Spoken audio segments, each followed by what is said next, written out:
Welcome, John. So lovely to meet you. I know you came highly referred, so it's such a pleasure.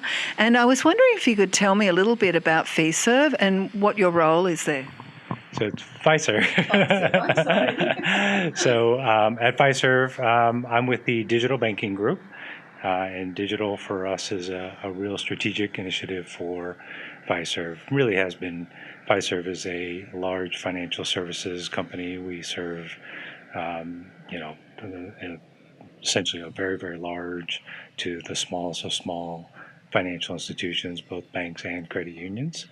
And where we're headed is really digital, right? Okay. We probably do core processing, item processing for. We have the largest share of financial institutions in the United States, Wow. but we're a global company, Okay. but digital is really where the direction is going.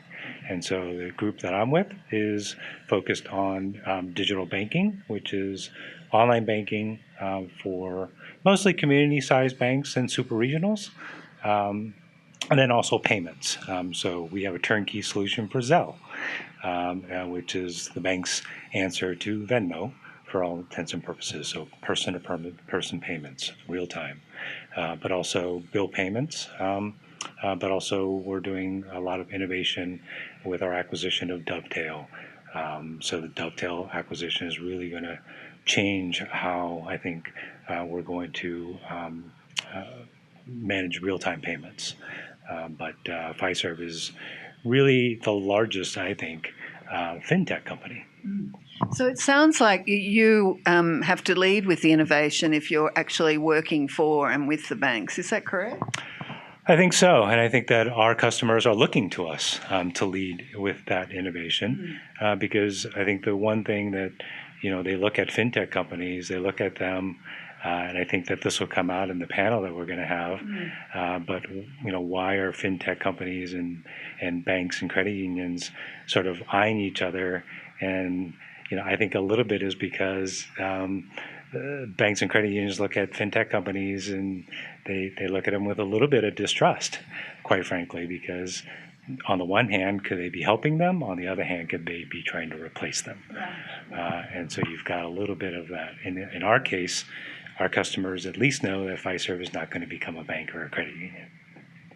So I know someone did say that to me a year or so ago, that it used to be that way, but that now it's a more friendly landscape because a lot of the banks are purchasing some of the startups and integrating them, so it's not as competitive. Would you say that that's changed a little bit over the last few years?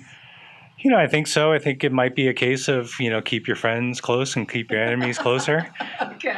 But I also think that, you purchase some of this technology because it's the classic buy versus build. And sometimes this buy mentality is because you can get to market faster. And in today's world, a favorite saying at Fiserv is, the only thing that's moving faster than technology is customers' expectations.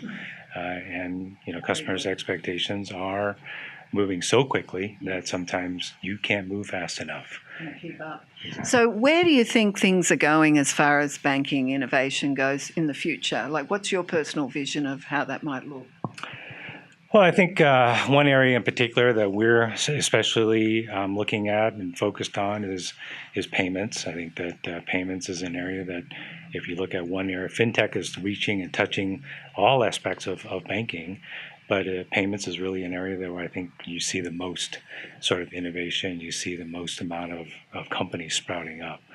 The funny thing about it is that I think that payments is an area where, from a consumer's perspective, really they want it to be easy, really, out there in the consumer world, really, and even in the business world, people are not necessarily tech savvy. They're tech dependent. And what that means is they want it to be easy. They really want to know, how much do I have to pay?